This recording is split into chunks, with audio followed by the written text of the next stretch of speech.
ಬುಧವಾರ ಕೊಟ್ಟರು ಗಿಡನ, ಗುರುವಾರ ಶುಕ್ರವಾರ ಆಗಲಿಲ್ಲ ನೆಡಲಿಕ್ಕೆ. ನಿನ್ನೆ ನೆಟ್ಟಿದ್ದು, ನಿನ್ನೆ ಪಾಟ್ ತಂದು ಅದಕ್ಕೆ ಕೋಕೋಫಿಟ್ ಹಾಕಿ ಮಣ್ಣನ್ನೆಲ್ಲ ಹಾಕಿ ನೆಟ್ಟೆ. ನೋಡಿ ಗಿಡ ಈ ಥರ ಇದೆ, ಇನ್ನೂ ಹೇಳಿ ನೋಡು ಇನ್ನು 4 ದಿವಸಕ್ಕಾದ್ರೂ ಹೇಳ್ಬೋದು ಅಂತ ಒಂದು ಹೋಪಲ್ಲಿದ್ದೀನಿ. ಇದ್ಮೇಲೆ ನೋಡುವ ಯಾವ ಕಲರು ಏನು ಅಂತ. ಹೋಗ್ಲಿಕ್ಕೆ ಟೈಮ್ ಬೇಕು, ನೋಡೋಣ. ಇದೊಂದು ಕೋಕೋಫಿಟ್ ಹಾಕಿದರೆ ಬೇಗ ಬೇರೆ ಬರ್ತದೆ ಅಂತ ಕೋಕೋಫಿಟ್ ಹಾಕೋದು, ಮತ್ತು ನೀರನ್ನ ಹಿಡ್ಕೊಳ್ಳೋ ಶಕ್ತಿ ಇರ್ತದಲ್ಲ ಅದಕ್ಕೆ.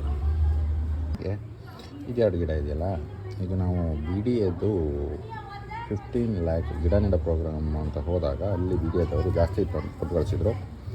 ಯಾಕೋ ಇದರಲ್ಲಿ ಸ್ವಲ್ಪ ಎಲೆಗಳೆಲ್ಲ ಹಳದಿ ಆಗ್ತಾ ಇವೆ, ನೀರು ಜಾಸ್ತಿ ಆಯಿತು ಏನೋ ಗೊತ್ತಾಗ್ತಿಲ್ಲ. ನೋಡೋಣ.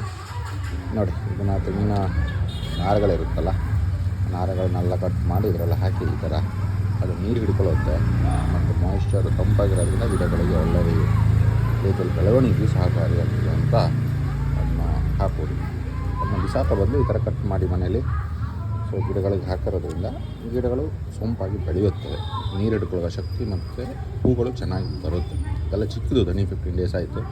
ನೋಡೋಣ. ಇದು ಇಲ್ಲಿ ನೋಡಿ, ಇಲ್ಲಿ ಮೊಗ್ಗುಗಳು ಆಗ್ತಾ ಇದ್ದಾವೆ, ಸ್ವಲ್ಪ ದಿವಸದಲ್ಲಿ ಹೂಗಳು ಬರುತ್ತೆ.